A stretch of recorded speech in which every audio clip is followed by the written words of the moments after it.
사무엘상 이제 31장 마지막 장을 마무리하고 그 다음에 사무엘하 1장을 같이 겸해서 보도록 하겠습니다. 사무엘상 마지막 장입니다.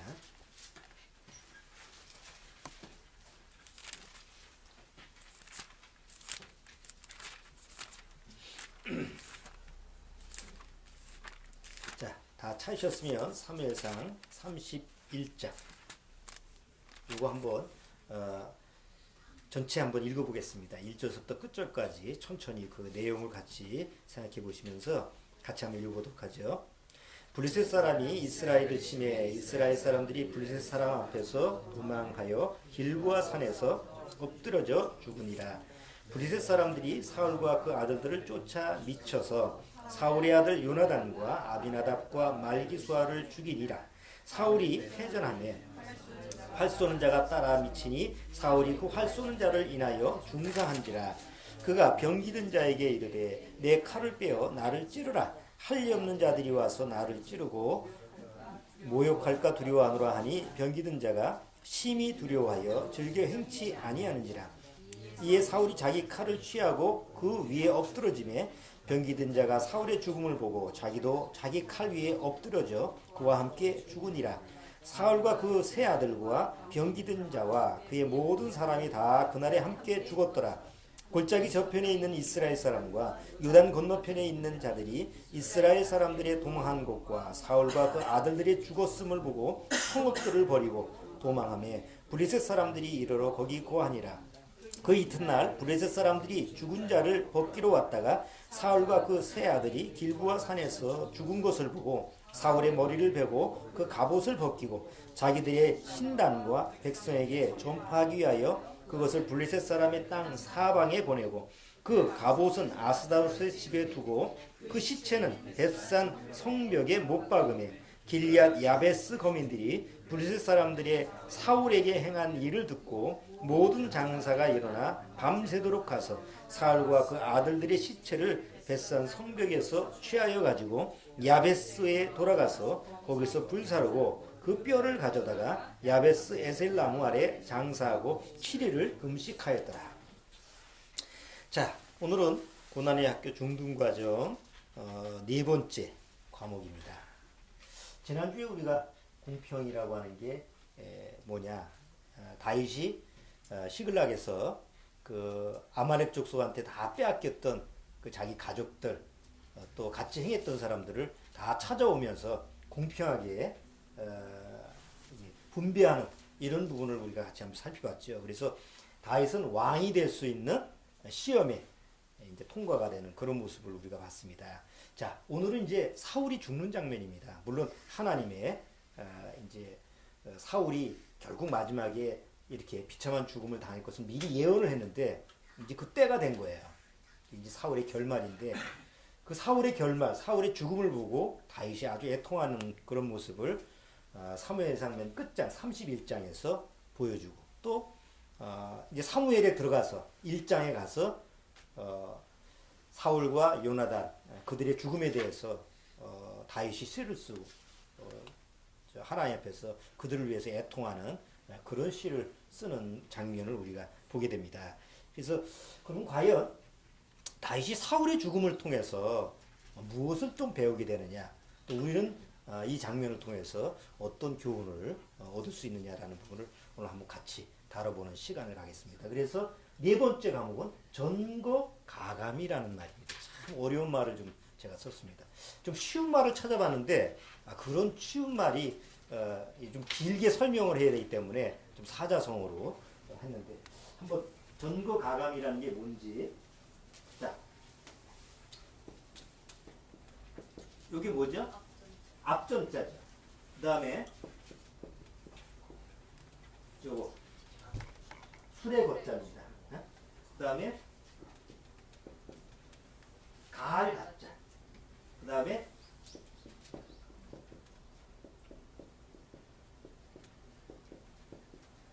거울 감자. 아시겠죠? 앞전자 우리 저기 주연이 주헌이 잘 배워. 알았지? 이제 사자성어도 이제 관심이 또 될 거니까. 앞자, 그 다음에 수레거자, 가을가자, 거울감자. 이게 뭐냐면 앞에 수레를 보고 거울을 삼아라 라는 뜻이에요. 이 나오게 되는 그 의미가 뭐냐면 앞에 수레가 가다가 뒤집어졌어. 그럼 뒤에 수레가 어떻게 할 수 있어요? 전체 앞에 그 마차가 막 가다가 이게 뭐 돌부리가 확 뒤집어졌어. 그럼 뒤에 수레도 막 같이 가서 뒤집어집니까? 아니면 뒤에 수레는 앞에가 넘어진 걸 보고 이거 난 넘어지면 안 되지. 이렇게 거울로 삼을 수 있죠. 그래서 그런 의미로 전거 가감이라는 뜻을 써요. 보통 한 해가 지나면서 아주 유명한 온고지신이라는 말을 쓰죠. 온고지신이라고 하는 것은 옛 것을 배워서 새 것으로 교훈을 삼아서 새 것을 이제 우리가 계획을 세우는 건데 그거보다 강한 얘기예요. 이게 그거보다 강한 의미인데 왜 전거 가감이냐? 오늘 과목이 사울의 죽음을 보고 참 애통하다. 참 슬프구나. 이런 것만 한다면 그건 뭐 아무것도 아니지. 그냥 드라마 보는 거나 마찬가지잖아요. 근데 사울의 죽음을 보고 난 그렇게 죽으면 안 되겠다. 그러니까 거울로 삼아야지. 그러니까 다른 사람의 불행이나 다른 사람의 실패, 실수라고 하는 걸 보고 똑같이 따라서 실수하고 실패하는 자는 어리석은 사람이에요. 안 그렇습니까? 부모가 실패를 했어. 근데 자식도 똑같이 실패를 해. 그럼 그 집안은 빛이 없어. 희망이 없어. 선생님이 실수를 했는데 제자도 똑같이 실수를 해. 그건 비전이 없죠. 앞에 실패와 실수를 했으면 그 모습을 보고 나는 그러면 안 되지. 난 그렇게 하지 말아야지. 그렇게 안 하려면 어떻게 해야 될까? 하고 자기를 돌아보고 자기의 경계를 삼는다고 한다면 굉장히 지혜로운 사람이죠. 세상에서 나온 말, 순자가 했던 말이에요. 순자가. 근데 이제 우리가 성경을 통해서 내가 뭐 인용을 하다 보니까 이제 말을 인용하는데 말 뜻만 한번 여러분들이 받아들이면 될 것 같아요. 다른 사람의 실패나 다른 사람의 실수를 보고 뭘 삼으라고? 거울을 삼는. 굉장히 중요한 부분입니다. 왜냐하면 성경을 통해서 여러분들이 신약에 보면 고린도전서에도 나와 있고 사도행전에 나와 있지만 옛 기록한 건 누구의 교훈을 위해서요? 옛 것을 하나님이 옛날 기록한 것은 다 우리를 위해서 책망과 교훈을 위해서 기록했다고 그랬죠. 같은 의미거든요. 그러니까 사울의 죽음을 보고 우린 사울같이 되면 안 되겠다라는 교훈을 삼아야 된다는 거죠. 그래서 오늘 과목도 다윗이 사울의 죽음을 통해서 무엇을 배우고 무엇을 이게 훈련을 받게 되느냐 이런 부분을 한번 살펴보고 우리도 똑같은 그런 교훈을 좀 삼아봐야 될 것 같아요. 그래서 사무엘상 31장 마지막 장하고 사무엘하 1장 이 내용을 통해서 우리가 한번 거울로 삼는 이런 모습을 오늘 같이 교제를 나눠보도록 하겠습니다. 자, 다윗이 사울의 죽음을 바라보는 시각이 어땠을까요? 사울왕은 다윗에 대해서 어떤 사람이에요? 존경할 만한 사람이에요? 다윗 생각할 때 사울이 사울은 본받을 만한 사람이구나 이런 사람입니까? 아니죠. 계속 다윗을 쫓아다니면서 죽이려고 했던 사람이에요. 원수예요. 적어도 다윗은 사울에 대해서 그렇게 생각을 안 했지만 사울은 다윗은 뭐예요? 저건 원수야. 내가 반드시 죽여야 되는 존재야. 그래서 계속 쫓아다니죠. 사울왕이 왕이 되고 나서부터 이 죽기 지금 사무엘상 31장까지 죽음에 처할 때까지 40년입니다. 왕취기하고 40년 동안 사울이 한 일이 뭐죠? 다윗을 쫓아다니는 거. 40년의 삶을 그렇게 살았어요. 아니 그리 할 일이 없나?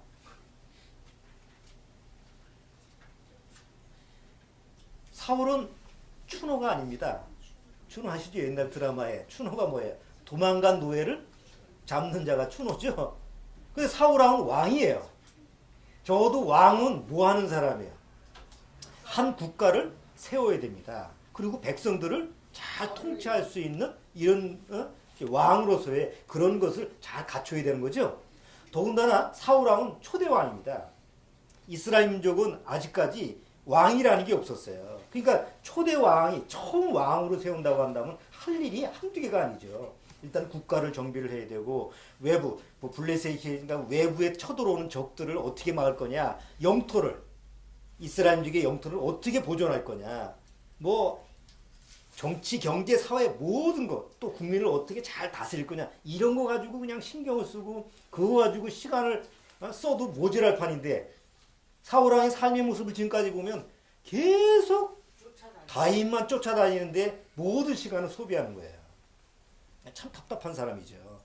그리고 그 결말이 여기 오늘 31장 우리가 읽었지만 굉장히 비참한 죽음을 맞이합니다. 자살을 하게 됩니다. 전쟁에 나가서, 아니 적에 대해서 죽은 것도 아니고 저기 화살을 맞아서 중상을 입었어요. 근데 야, 내가 이거 잘못했다가는 저 할례 받지 못한 블레셋 족속한테 내가 모욕을 당하게, 죽임을 당하겠다. 이 잡혀가면 차라리 내가 모욕을 당하지 말고 죽자 해서 자기 칼로 자기가 죽는, 자살을 하는 거예요. 왜 사울왕은 자기 목숨을 이게 스스로 취했죠? 나라를 위해서 그런 거예요? 백성을 위해서 그래요? 자기 체면, 그러니까 아주 자기 위신, 자기 체면. 그래서 사울왕은 육의 모습이에요. 우리 육의 모형이에요. 그러니까 다윗은 사울의 죽음을 통해서 무엇을 배우느냐? 아, 사울은 내 육의 모습이구나. 육은 결국은 저렇게 결말이, 마무리가 그렇게 되는 거야, 하나님 앞에서. 그러니까 내가 육을 쫓으면 안 되겠구나 라는 것을 배우는 것이 바로 사울왕의 죽음이에요. 여기 사무엘하 1장을 한번 보세요. 1장에 다윗이 사울과 요나단, 이제 사울의 죽음을 두고 시를 썼는데 19절 한번 보세요. 사무엘하 1장 19절.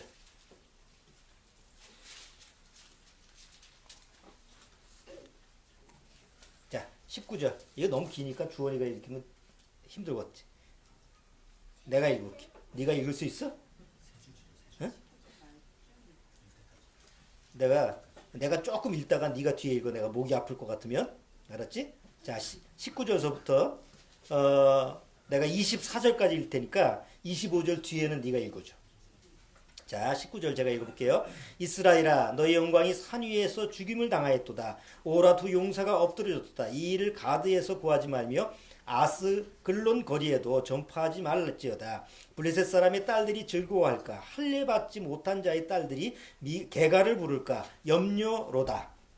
길보아 산들아, 너희 위에 우로가 내리지 아니하며 제물 낼 밭도 없을지어다. 거기서 두 용사의 방패가 버림받음이라.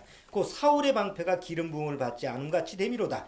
죽은 자의 피에서 용사의 기름에서 요나단의 활이 물러가지 아니하였으며 사울의 칼이 헛되이 돌아오지 아니하였도다. 사울과 요나단이 생전에 사랑스럽고 아름다운 자로니 죽을 때에도 서로 떠나지 아니하였도다. 저희는 독수리보다 빠르고 사자보다 강하였도다. 이스라엘 딸들아, 사울을 슬퍼하여 울지어다.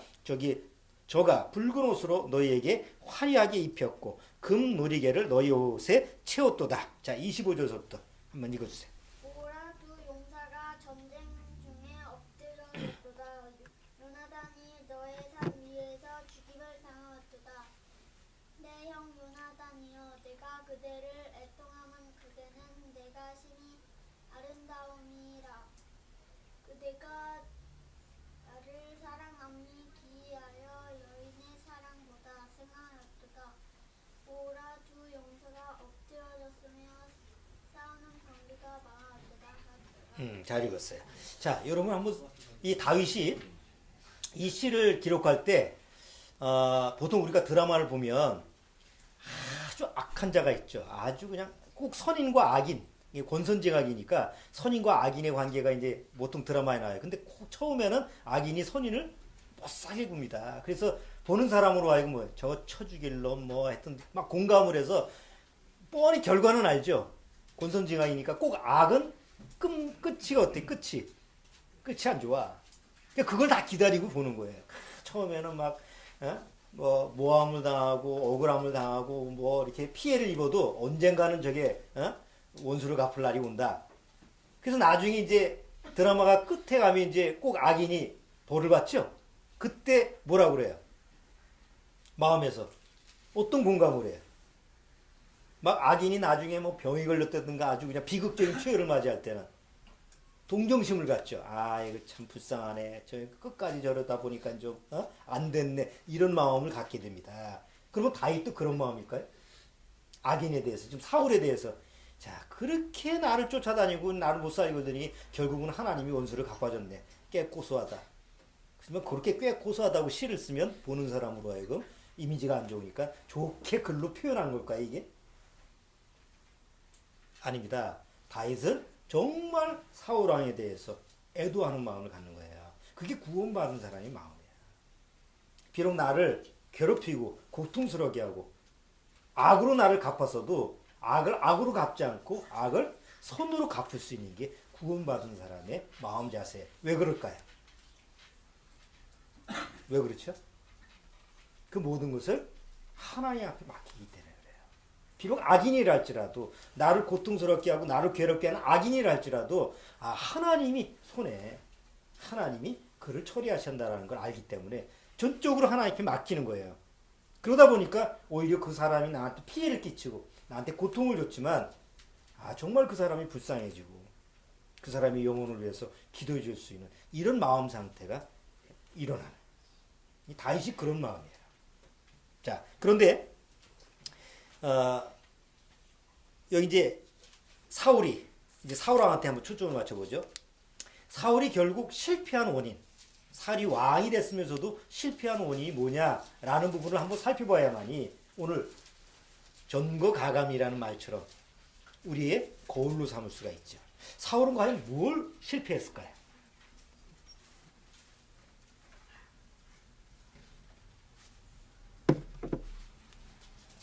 자, 사울은 원래 왕이 될 수 있는 사람입니까? 사울은 원래 왕이 될 수 있는 지파도 아닙니다. 왕이 될 수가 없는 이런 사람입니다. 그런데 하나님이 사울왕을 특별히 기회를 준 거죠. 그런 걸 천혜의 기회라는 거예요. 기대할 수가 없습니다. 사울이라는 사람은 뭐 왕감도 아니고 우리가 사무엘상 처음 봤죠. 그가 외모적으로 봤을 때는 다른 사람보다 굉장히 월등하고 겉모습으로는 참 대단하다 이렇게 보이지만 사실 그 내면의 모습을 보면 절대 왕으로 세워서는 안 될 사람인데 그한테 기회가 온 거예요. 이스라엘 왕이 되고 이스라엘의 통치자가 되고 그리고 왕이 되면 뭐예요? 그 자자손손이 다 왕이 될 수 있는 그런 특권이 주어지잖아요. 그러니까 그런 천혜의 기회를 사울왕이 하나님 받은 거예요. 자, 그런데 결국 천혜의 기회를 어떻게 됐어요? 사울왕은 얻지를 못하죠. 자, 우리가 이거를 이렇게 한번 생각해 보세요. 우리가 태어나가지고요, 성경책, 성경과 만날 수 있는 기회가 주어지는 게 천혜의 기회입니다. 만약에 여러분들이 불교 가정에서 태어났다고 생각해 보세요. 엄마 아버지가 아주 불자야. 엄마는 맨날 불교 입는 사람이 있죠? 색깔 보살님이 입는 옷 맨날 입고 다녀. 그 가정에서 태어났다고 한다면 성경을 만날 수 있는 기회가 희박하죠. 그렇죠? 밤만 되면 절에 무슨 학교? 요새 절에 템프스테이인가 뭐 해서 그 절에 가가지고 저 캠프하는 거 있잖아. 그러면 부모가 불교인데 어디로 보내겠어요? 기독교 수양관에 보내겠어? 절에 보내지. 그런 가정에서 만약에 내가 태어났다고 생각해 보세요. 성경과 만날 수 있는 기회가 없습니다. 이슬람교 가정에서 만나면 더더욱 성경 비스무리한 코라는 내가 어릴 때부터 배우지만 성경과 만날 수는 없어요. 무당집에서 태어났으면 언제 신받을지 몰라. 가끔 그 텔레비전에 보면 부모가 무당기에 신기가 있었어. 그러면 또 갑자기 또 자기한테 자식 때에도 신기가 온다 그러잖아요. 확률이 높잖아요.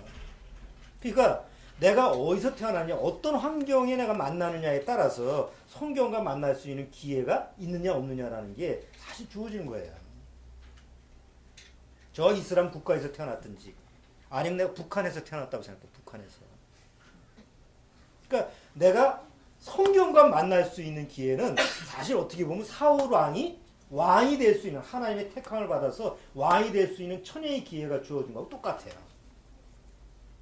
그래서 지금 보통 구원을 받지 못했어도 교회에 나가는 사람들이 어떤 면에서 보면 사실은 천혜의 기회를 가지고 있는 사람이에요. 성경과 만나니까.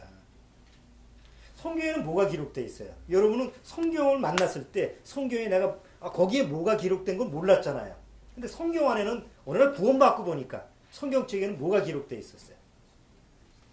누구도 그렇게 될 수 없는 일이 기록되어 있죠. 거기는 내가 하나님의 자녀가 될 수 있는 길이, 그게 기록되어 있고, 내가 하늘의 모든 것을 가질 수 있는 그런 축복의 말이 기록되어 있고, 또 왕이 될 수 있는, 왕 같은 제사장이라고 하는 하나님 앞에서 왕이 될 수 있는 그런 아주 그냥 귀한 기록이 성경에 기록되어 있어요. 그거를 내가 확인할 수 있는 것은 성경과 만나야 되잖아요. 여러분들이, 저나 여러분들이나 구원받을 수 있는 기회는 무엇부터 주어진 거예요? 성경과 만나기 때문에 주어진 거지. 대다수 우리나라의 기독교 인구가 한 1,500만 명이 된다고 그러는데 다 교회 나가잖아요. 성당에 나가고 교회 나가잖아요. 그들한테는 성경을 만날 수 있는 기회가 주어진 거잖아요. 아니 5,500만, 거의 우리나라 인구 6천만 명 안 되는 인구 중에서 1,500만 명은 그래도 천혜의 기회가 있다고. 그런데도 불구하고 마지막 결말은, 그 인생의 결말은 사울왕처럼 되는 경우가 너무 많아요.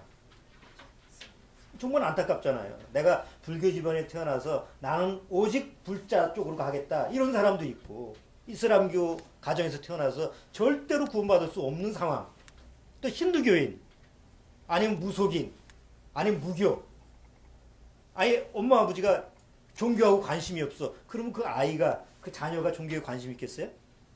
주일날 캠프 가자 그러면 같이 쫓아가고, 어디 가자 그러면 같이 가고, 절대로 벗어날 수가 없어요. 그런 사람들이 거의 3분의 2야. 그럼에도 불구하고 한 3분의 1 정도는 뭘 만날 수 있는 기회가 됐어요? 다행스럽게도 성경과 만날 수 있는 기회가 주어진 거예요. 그런데 그렇게 성경과 만날 수 있는 기회도 쉽지 않은데, 그 중에서도 성경을 통해서 하나님을 만나게 되는 사람이 너무나 적다는 거죠.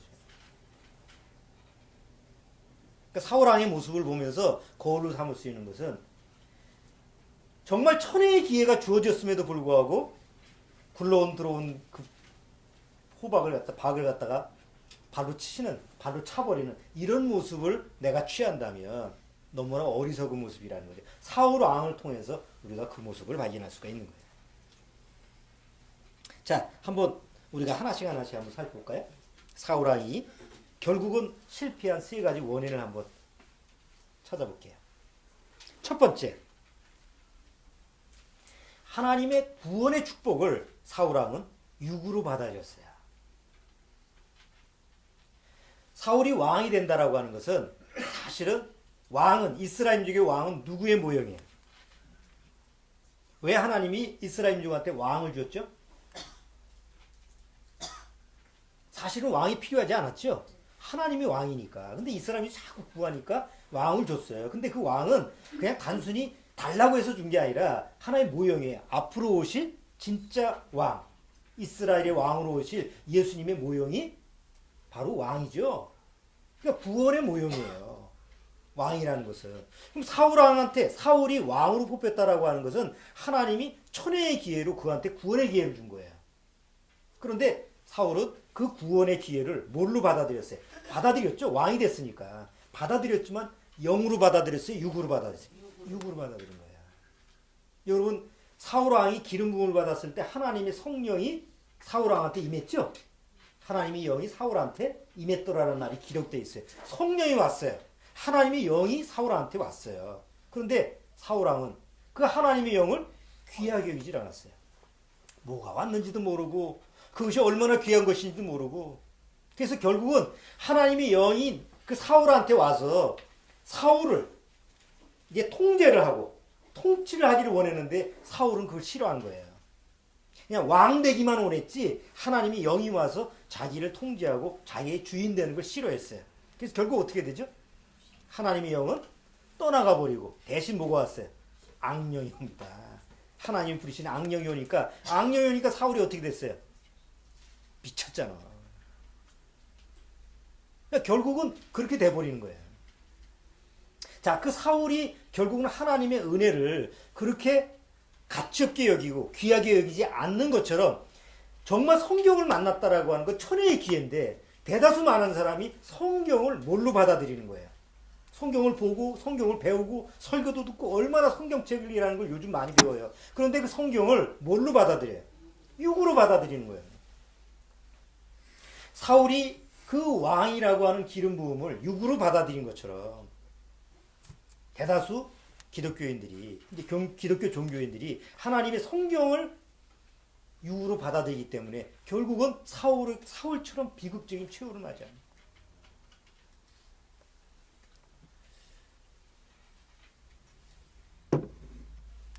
히브리서 한번 볼까요? 히브리서 2장.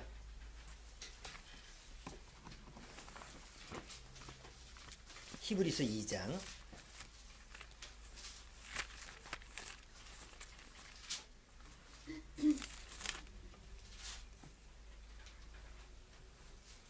히브리서 2장 3절.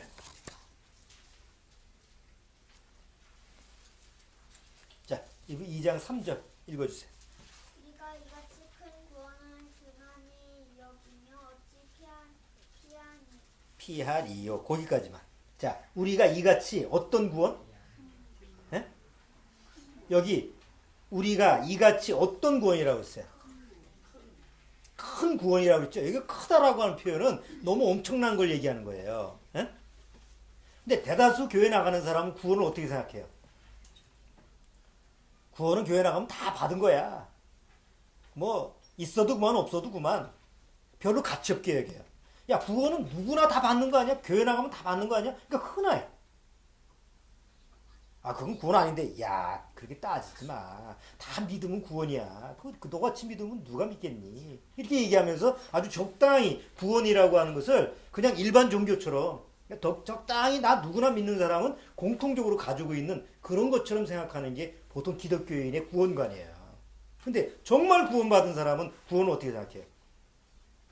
보물이에요. 여러분 집에 보물이 있으면 여러분 그 보물을 어떻게 관리를 해요? 지금 영적인 거 생각하지 말고 실질적으로 우리가 없으니까 지금 이렇게 얘기하는 거지. 뭐 보물이 있어. 뭐 금송아지 하여튼 금덩어리 있고 사파이어 뭐 이런 진짜 있다고 쳐. 그러면 그 보물이 우리 집에 있다고 그러면 여러분 그걸 어떻게 관리하겠어요? 금고 사야지. 돈 들어 사실 그런 게 없는 게 나아. 뭐 보물 있으면 금고 사야지. 그것도 지켜야지. 비밀번호 외워야지. 또 뭐 그거 안 되면 또 뭐예요? 어? 무슨 컴? 세스컴? 어? 그거 매달 해가지고 경계해야지. 복잡해. 에? 보물이 있으면 그렇게 보호할 거 아니에요. 그렇게 그거를 관리를 할 거 아니에요. 그러면 내가 구원을 보물처럼 여긴다고 한다면 항상 구원에 대해서 어떻게 생각해? 집에 금덩이 있으면 나가도 금덩이 생각하지. 그거 잘 있을까? 어? 금덩이 생각만 안 돼. 집에 100만 원만 있어도 늘 신경이 거기가 있어. 야, 도둑놈 오는 거 아니야? 세상에 물질이라는 게 그렇잖아. 있으면 항상 거기에 마음이 가 있잖아요. 그러면 구원에 내 마음이 가 있다고 한다면 늘 마음이 어디가 있겠냐. 가장 귀하게 그 구원을 생각한다고 한다면 바로 그 구원, 내가 하나님 앞에 받은 그 구원에 대해서 가장 가치 있게 여기는 그런 마음의 자세가 늘 돼 있다는 거죠. 근데 사울은 그럴 가치가 없어요. 뭐 하나님 앞에서 내가 뭘 받았는지, 내가 받은 구원이 얼마나 귀중한 건지 그런 건 관심이 없어. 오직 내가 지켜야 되는 건 왕자리야. 하나님 앞에 이게 어떻게 얻은지 왕자리인데 자자손손 내가 지켜야 되는데, 여러분 하나님 주신 왕자리를 자기가 지켜요? 하나님이 줬으니까 뺏으면 그만이잖아요. 근데 사울은 그렇게 생각을 안 한 거예요. 내가 어떻게 받은 건데, 지가 어떻게 받았어? 주니까 받았지. 근데 자기가 얻은 것처럼 생각한 거예요. 자기 노력으로. 그러니까 그걸 뺏기지 않으려고 다윗을 죽이려고 한 거 아니에요. 그게 구원받지 못한 육의 모습이에요. 자, 두 번째는 사울 왕의 실패의 두 번째 원인은 하나님의 말씀에 순종을 했어요, 불순종했어요? 불순종. 유명한 사건 있죠? 하나님이 아말렉 족속을 다 멸해. 아주 짐승이고 뭐 그 안에 생물체는 다 죽여. 그래서 아말렉이 이제 사울이 전쟁을 나갔어요. 아말렉을 쳐서 물리쳤지만 아말렉 제일 왕은 살려두고 아가 왕은 살려뒀죠. 왜? 전리품이야. 아가 왕을 데려와야지 내가 이렇게 공로가 크다라는 걸 보여주지. 아가 왕 사로잡았어요. 그 다음에 동물 중에서 제일 좋은 것은 남겨왔어. 아깝거든. 죽이려고 보니까 야 이거 왜 하나님이 아깝게 이런 걸 버리라고 그래. 그래서 좋은 거 가져왔어. 결국 나중에 하나님이 사무엘을 통해서 뭐라고 그래요? 너는 끝이야 이제. 어? 이 사울왕의 마음의 자세는 하나님의 말씀에 전적으로 불순종한 게 악의적으로 난 하나님 말씀을 안 들어 이런 사람이 아니죠. 사울은 하나님 말씀에 나름대로 순종을 했어요. 그게 자기 방법이에요. 사울은 유괴 성품으로 하나님 말씀을 순종한 거예요. 내가 생각하기에 해서 요거는 순종을 해야 돼. 요거는 내가 하나님 앞에 복종해야 돼. 요거는 하나님 말씀 따라야 돼. 요거는 지켜야 돼. 나름대로 하나님 말씀에 순종을 했어요. 근데 내가 이해가 안 되는 건 아니 왜 다 죽여? 그건 난 상식적으로 이해가 안 돼. 납득이 안 가는데 우리가 이성적으로 생각해야지 믿어도 그거 뭐 다른 사람이 들어도 이게 뭐 터무니없는 그런 걸 갖고 믿을 수는 없어. 그러니까 자기 나름대로 이해관계에서 믿을 수 있는 것만 있는 사람이 사울이에요. 그게 더 악한 불순종이에요. 차라리 안 믿든지 차라리 처음부터 끝까지 다 부정을 하든지 하지 내가 믿고 싶은 것 믿고 내가 따르고 싶은 것만 따르고 순종하고 싶은 것만 한다고 한다면 하나님 보시기에는 그게 더 악한 거죠. 대다수 교회 나가는 기독교인들의 모습이 더 악한 모습으로 나가는 자기는 하나님 말씀에 순종한다고 하면서도 늘 마음속에서는 뭐예요? 자기가 믿을 수 있는 것만 이해할 수 있는 것만 자기 생각에 이 옳다고 생각하는 것만 따라요. 납득이 안 가는 것 이해가 안 되는 것 그건 안 따라요. 그건 순종이 아니에요. 결국 사울왕은 하나님 말씀에 순종한 게 없어요. 자, 나중에 결국 사울이 하나님이 폐위를 시켜버리고 사울하고는 얘기를 안 하죠. 결국 나중에는 누구한테 가죠? 사울도 대단한 일을 했어요. 이스라엘 민족 가운데 속에서 무당은 다 쫓아내고 죽였어요. 그게 쉽게 말하면 종교운동이에요. 정화운동 하잖아. 뭐 기독교에서 뭐 우리 뭐 세상의 빛을 위해서 뭘 하자, 뭐 이렇게 이게 윤리 도덕적으로도 종교에서 하는 일이 아니에요. 자, 그런데 사울왕은 무당을 다 죽였어. 왜냐면 신명기에도 뭐 거짓 선지자라든가 무당들은 다 죽이라고 했으니까 그 정도로 그냥 혁신을 한 거예요. 이게 종교적으로 봤을 때는 대단한 일을 한 거죠. 그런데 결국 하나님의 응답을 받지 못하니까 누구한테 쫓아가요?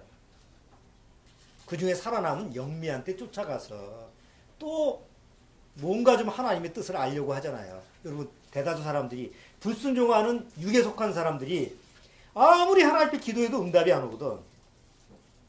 그러니까 결국은 어디로 가는 거예요? 자기 귀에 좀 즐거운 말을 해주는 사람, 자기 마음에 끌리는 말을 해주는 사람을 쫓아가래. 목사나 뭐 신부나 어떤 교황이나 뭐 아주 자기한테 아주 그냥 좋게 대하는 사람한테 쫓아가는 모습이 종교인들이에요.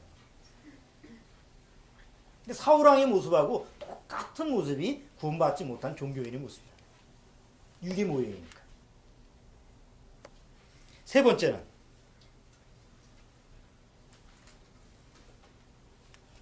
사울이 왕이 되고 나서 하나님이 왕을 세운 것은 하나님의 뜻을 행하기 위함이죠. 신명기에 보면 왕을 세우거든 어떻게 하라고 그랬어요? 하나님이 신명기를 통해서 모세를 통해서 너희가 혹 왕이 세울 마음이 있거든 왕을 세우면 왕은 뭐라고 그랬어요? 말을 많이 두지 말 타는 말. 왕이 되면 그냥 자기 주위에 막 군대 뭐 이런 거는 많이 세우잖아. 그러니까 진시황 같이도 뭐 그냥 그 수많은 말을 가지고 같이 장사 지내잖아. 그 유적들 보면 그런 것처럼 말을 많이 두지 말고 뭐 제사도 많이 하지 말고 늘 옆에다가 하나님의 율법책을 등사해 복사해서 놓고 그걸 늘 주야로 묵상하라고 읽고 백성은 말씀을 가르치고 이게 왕이 해야 될 일이에요. 사울이 성경 읽었다는 말은 없지. 뭐 하나님 말씀에 묵상했다는 말, 사울이 뭔가 하나님과 관계에서 했다는 말은 성경에 안 나와. 오직 하는 일은 뭐야? 쭈라고 다윗만 쫓아다녀. 그게 40년 동안 한 일이요. 그렇게 사울이 할 일이 없었어요? 그 많은 일을 놔두고 다윗만 쫓아다니는데 아까 사무엘상 31장에 보면 비극적인 최후를 맞이하죠. 사울이 왕이 돼서 한 일은 이스라엘 민족이 분열됐어요. 왜냐하면 다윗은 유다 지파잖아요. 그렇잖아요? 사울은 베냐민 지파죠. 그러니까 서로 지파 간에 그냥 다툼. 우리 정치판도 맨날 다툼이잖아요. 지역주의 뭐 이런 것처럼 서로 그냥 12지파가 다 분산이 돼서 일치가 안 돼. 그리고 마지막에 보면 자기 영토까지 다 빼앗겨 블레셋한테. 이스라엘 백성은 뿔뿔이 흩어지고 하나님이 주신 약속의 땅은 다 남에한테 빼앗기고 결국 자기 자식들까지 뭐예요? 요나단 그 세 아들 다 죽게 됐죠. 군사까지도. 자기 혼자만 망한 게 아니고 뭐예요? 자기 혼자만 끝난 게 아니야. 자기 때문에 다 망한 거예요.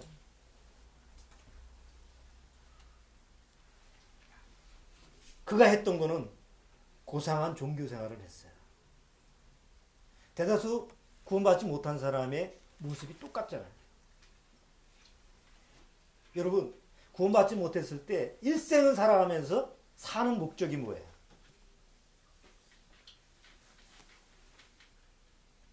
미생 드라마에서 거기 나오는 주제가 뭘 쫓아가요? 오차장이 그러잖아. 장글에 보고. 끝까지 버텨라.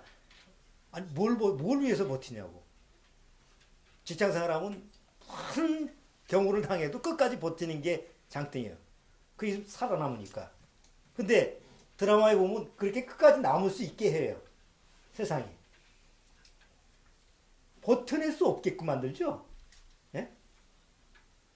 이게 세상이야. 그러니까 뭘 쫓아야 될지 모르지만 참 쫓아다니는 게 인생사예요. 그럼 한번 보세요. 대다수 구원받지 못하는 사람들의 모습이 사울왕하고 너무 똑같죠? 다윗을 쫓아가는 건 아니야. 그렇지만 늘 뭘 쫓지 못지만 뭘 쫓는 건 모르지만 무언가 쫓아다니죠. 인생 살아가면서. 근데 나중에 보면 쫓아다니는 것이 없으니까 허망한 걸 쫓아다니다 보니까 결국 가서 스스로 자기가 망할 수밖에 없는 거예요. 이게 인생사예요. 그러니까 사울의 죽음을 통해서 사울을 거울로 삼아서 내가 그렇게 살지 않으려면 사울의 길을 가지 않아야 돼.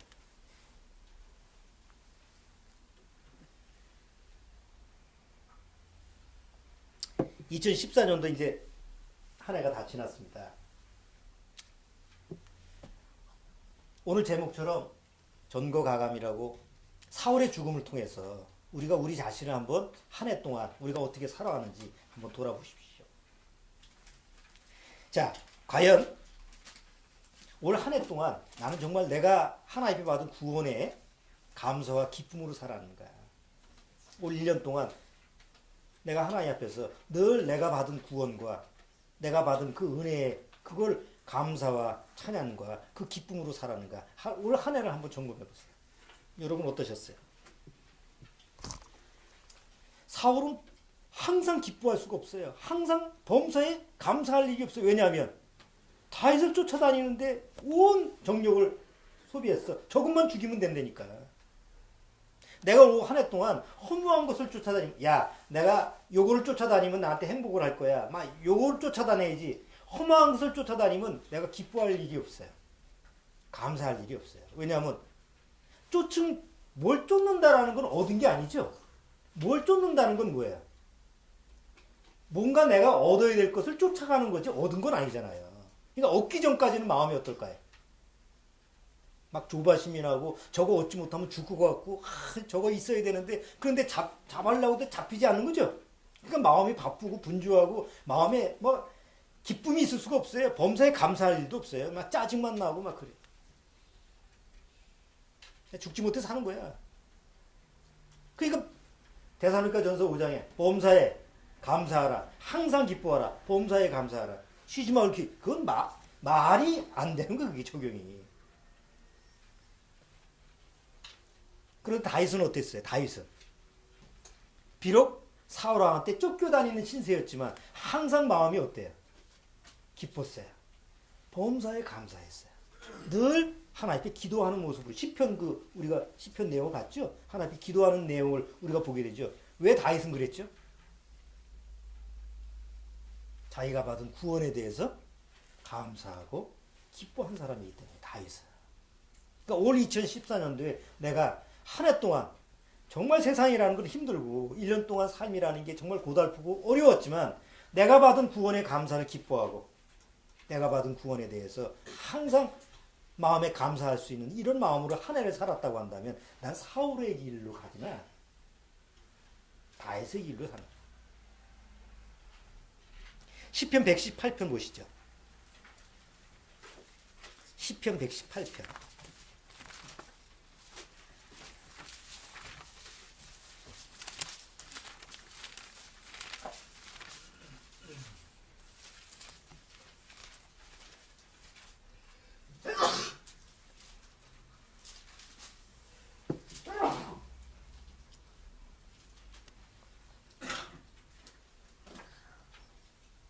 자, 시편 118편 다윗의 손을 놓고 1절 여호와께 감사하라. 저는 선하시며 그 인자하심이 영원함이로다. 하나님께 뭐 하라고요? 감사해라. 자, 왜? 6절 읽어봐. 주원이가.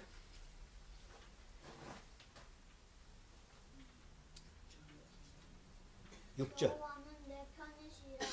내게 두려움이 없나니 사람이 내게 어찌할꼬. 여호와께서 내 편이 되사 나를 돕는다. 중에 계시니 그러므로 나를 미워하는 자에게 보응하시는 것을 내가 보리로다. 사울은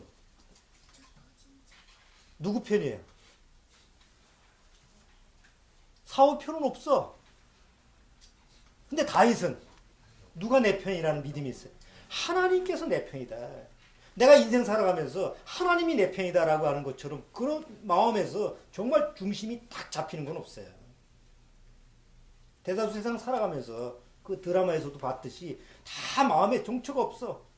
이리 부딪히고 저리 부딪히고 마음속에서 정말 괴로움이야. 그런데 구원받은 사람은 마음에서 하나님이 내 편이다. 이런 하나님의 약속이 있기 때문에 내가 기뻐하고 감사할 수가 있는 거야. 올 한 해 동안 하나님이 내 편이라는 걸 믿고 살아시네.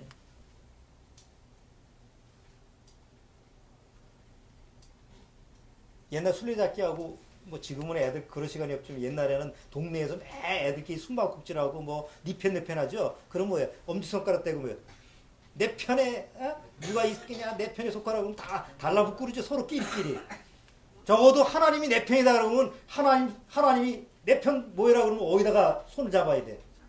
말로만 내 편이다 그러면 소용이 없어. 하나님과 같이 잡고 나가야지. 그러니까 이거는 단순히 입으로만 하는 게 아니라 내 실제 몸으로도 해야 돼요. 그러니까 올 한 해 동안 다윗처럼 하나님이 내 편이다 그러면 아예 하나님에다가 나를 맡겨야 돼. 비록 그 길이 고난과 가장 협착한 길이라 할지라도 하나님이 내 편이니까. 그러니까 이렇게 하나님이 내 편이다라는 믿음을 갖고 올 한 해를 살았으면 한 해 마무리를 하면서 기쁨이 밀려오고 정말 감사합니다 하나님 이런 마음의 자세로 한 해를 보낼 수가 있는 거예요. 근데 구원을 받아도 이런 마음의 자세, 구원을 기뻐하지 않으면 남은 게 없어. 2014년도 뭐 했어? 그냥 쇠빠지게 일만 하고 그냥 고생만 했지만 남는 게 없어. 그럼 허전해. 자, 두 번째 사울의 모습을 통해서 사울은 하나님 말씀에 순종하지 못해서 불순종의 결과가 비참한 결과예요. 과연 올 한 해 우리가 하나님 말씀에 순종했습니까? 말씀에 순종했다라는 건 뭘까요? 순종이라는 것은 억지로 마지못해서 어쩔 수 없이 구원받았으니까 그건 순종이 아니에요. 구원받았으니까 내가 교회 나가야지. 교회 안 나가면 뭐라고 할 거 아니야? 구원 아니라고 할 거 아니야? 이건 순종이 아니야. 그래, 구원받았으니까 성경 읽어야지. 뭐 적어도 양심 있지 사람이 뭐. 그래서 간혹 가다가 기억날 때 성경 읽는 것은 그건 종교지. 그건 신앙생활은 아니에요. 그러니까 내가 억지로 하거나 마지못해서 하는 거라고 한다면 하나님이 원하는 순종이 아니에요. 정말 순종이라는 것은 마음의 즐거운 마음으로 하는 거예요. 여러분, 순종의 첫 번째가 뭔지 아십니까? 듣는 거예요. 믿음은 어디서 나요? 믿음은 성경을 읽는 게 아니에요. 종교에도 다 읽어. 믿음은 들음에서 나요. 그렇기 때문에 가장 중요한 순종의 첫 번째가 듣기예요. 하나님의 말씀을 듣는 거예요. 올해 2014년도에서 1년 동안 여러분들이 설교를 들었어요. 하나님의 말씀을 들었어요. 귀로는 다 듣지만 순종하는 자세로 들었을 때 그 말씀이 하나님의 말씀으로 여러분 안에 역사를 해요. 매주 와서 들어도 육으로만 들으면 아무 소용이 없어요. 나한테는 아무 도움이 안 돼요. 그런데 하나님의 말씀으로, 사람의 말로 받지 말고 하나님의 말씀으로 받으면, 데살로니가전서 뭐라고 했어요? 너희가 하나님의 말씀으로 받았을 때, 사람의 말로 받지 않고 하나님의 말씀으로 받았을 때 하나님의 말씀이 네 안에 역사한다. 이런 말씀이 기록되어 있거든요. 그러니까 순종이라는 건 하나님의 말씀으로 들어야 돼요. 물론 구원받은 목회자가 말씀을 전하는 걸 들어야지 아무한테나 듣는 건 아니고. 그 다음에 듣기만 해서는 안 돼. 읽어야 돼. 먼저 말씀을 듣고 그 다음에 부지런히 성경을 읽고. 그러면 읽기만 해서도 안 돼. 그 읽은 말씀을 어떻게 해요? 늘 묵상을 해야 돼. 그리고 삶에 이제 행위적으로 실천을 해야 되는 거죠. 이게 순종이에요. 일단 뭐 한다고요? 순종이라는 게 듣고 읽고 마음에 묵상을 하고 그 다음에 내가 마음에 묵상된 만큼 생활에서 실천을 해요. 이게 순종하는 모습이에요. 사울은 전혀 그런 게 없잖아요. 다윗은 늘 하나님의 말씀을 듣기로 원하죠. 하나님의 음성에 귀 기울이고 늘 마음에 묵상을 하고 여전히 육의 모습으로 또 꽤 또 자기 꾀에 빠지기도 하지만 또 다시 돌이킬 수 있는, 다시 오뚜기처럼 돌이킬 수 있는 이런 모습을 보여주는 게 다윗의 삶이잖아요. 사울은 한 번 넘어지면 돌아설 수가 없어. 세 번째, 사울이 실패하는 원인이 뭐예요? 사울한테 준 모든 시간을 헛되이 낭비를 했어요. 2014년도 12달이 지났죠. 시간으로는 8,760시간이에요. 1년이 8,760시간. 분으로는 52만 5,600분. 초로는 3,153만 6천 초. 남지도 않아. 싹 지나갔어. 지금 남은 게 없어, 몇 시간. 과연 그 시간을 어떻게 보냈어요? 아무 생각 없이, 아무 의미 없이 보내는 건, 시간을 헛되이 낭비하는 건 죄예요. 사울은 40년을 의미 없이 허송세월 했어요. 다윗은 실패야 실수를 하지만 다윗의 삶은, 우리가 지금까지 다윗의 모습을 봤죠? 사울하고 다윗하고. 다윗은 뭐예요? 그동안 고난의 학교에 들어가서 초등과정 다 마쳤죠? 7개 과정. 이제 중등과정을 이제 마치잖아. 이게 하나씩 하나씩 시간이 하나님 앞에서 나한테 뭔가 열매를 맺게 하는 시간이 나가요. 우리가 2014년도 한 해 동안 여러분이 1년 시간을 5,760시간을 보냈는데 과연 시간이 나한테 뭔가 열매를 남겨야 돼. 그냥 훅 지나가 버린 시간이라고 한다면 아무 소용이 없죠. 그럼 한번 되돌아보세요. 과연 올 한 해 2014년도 동안 나는 정말 하나님이 나한테 주신 구원의 기쁨에서 살았는가? 그걸 감사하고 살았는가?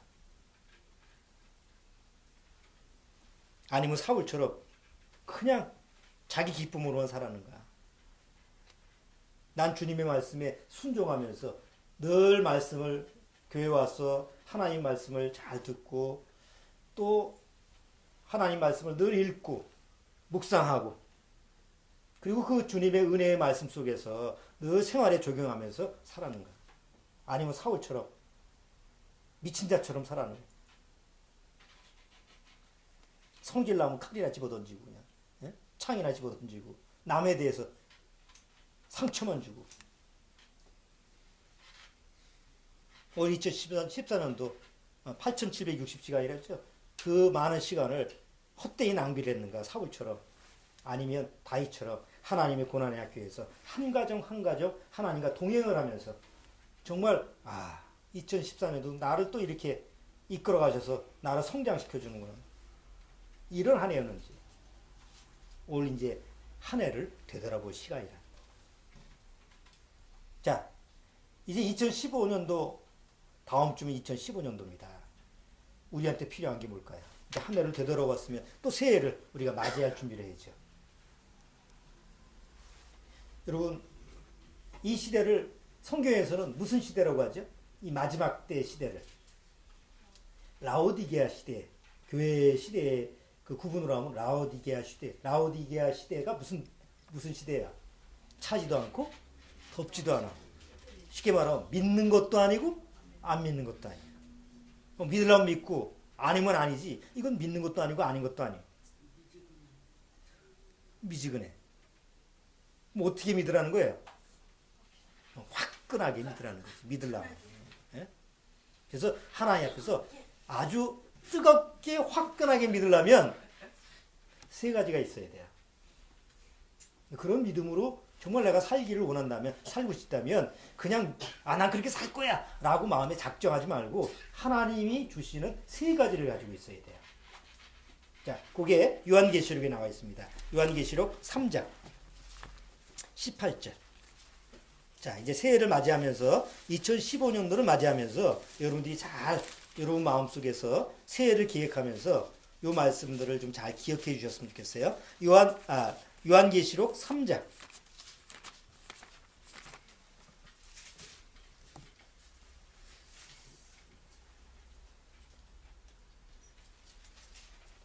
3장 18절.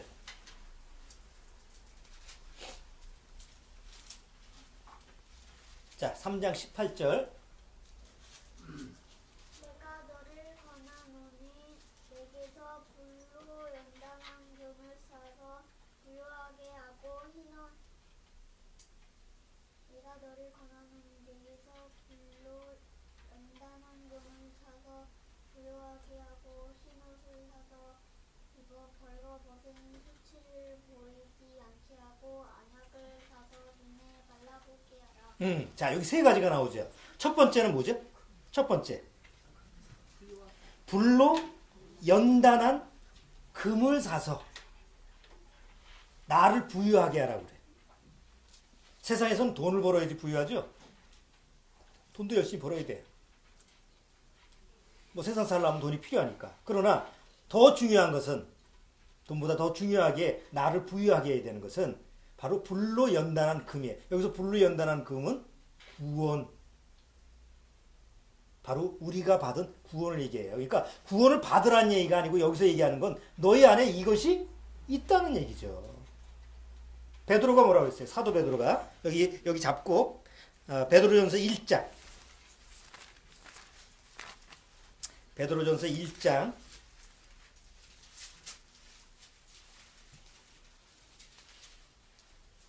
자, 1장 베드로전서 1장 7절. 요건 좀 같이 읽어봐야 되겠어요. 1장 7절, 7절, 8절, 9절. 자, 같이 한번 읽어보죠. 너희 믿음의 시련이 불로 연단하여도 없어질 금보다 더 귀하여 예수 그리스도에 나타나실 때 칭찬과 영광과 존귀를 얻게 하려 함이라. 예수를 너희가 보지 못하였으나 사랑하는도다. 이제도 보지 못하나 믿고 말할 수 없는 영광스러운 즐거움으로 기뻐하니 믿음의 결국 곧 영혼의 구원을 받음이라. 불로 연단해서 없어지는 금보다 더한 게 뭐예요? 구원 아니에요. 근데 내가 구원받았다라는 건 이미 하나님을 통해서, 예수님을 통해서 내 안에 왔다는 거죠.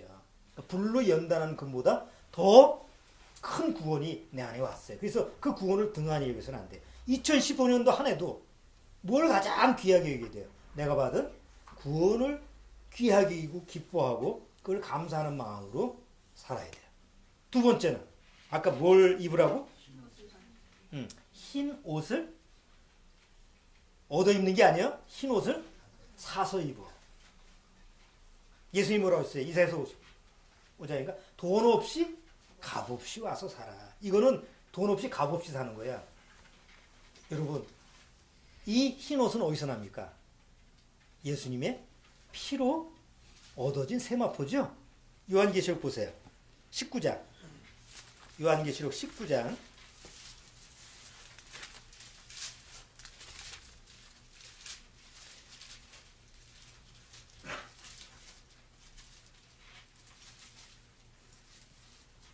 자, 19장. 어디서부터 읽어보냐면 7절. 7절. 이것도 같이 한번 읽어보세요. 7절, 8절. 우리가 즐거워하고 크게 기뻐하여 그에게 영광을 돌리세. 어린 양의 혼인기약이 이르렀고 그 아내가 예비하였으니 그에게 허락하사 빛나고 깨끗한 세마포를 입게 하셨은즉 이 세마포는 성도들의 옳은 행실이로다. 신랑이신 예수님의 신부가 누구예요? 구원받은 우리죠? 구원받은 신부는 벌거벗고 예수 옆에 나가면 안 돼. 뭘 입어야 돼요? 여기 세마포, 의의 옷을 입어요. 흰 옷을 입어야 돼. 그런데 그 흰 옷은 예수 그리스도의 피로 말미암아 나한테 주시는 옷이었어요. 구원받은 사람 다 이 옷을 가지고 있어요. 자, 세 번째 필요한 게 뭐죠?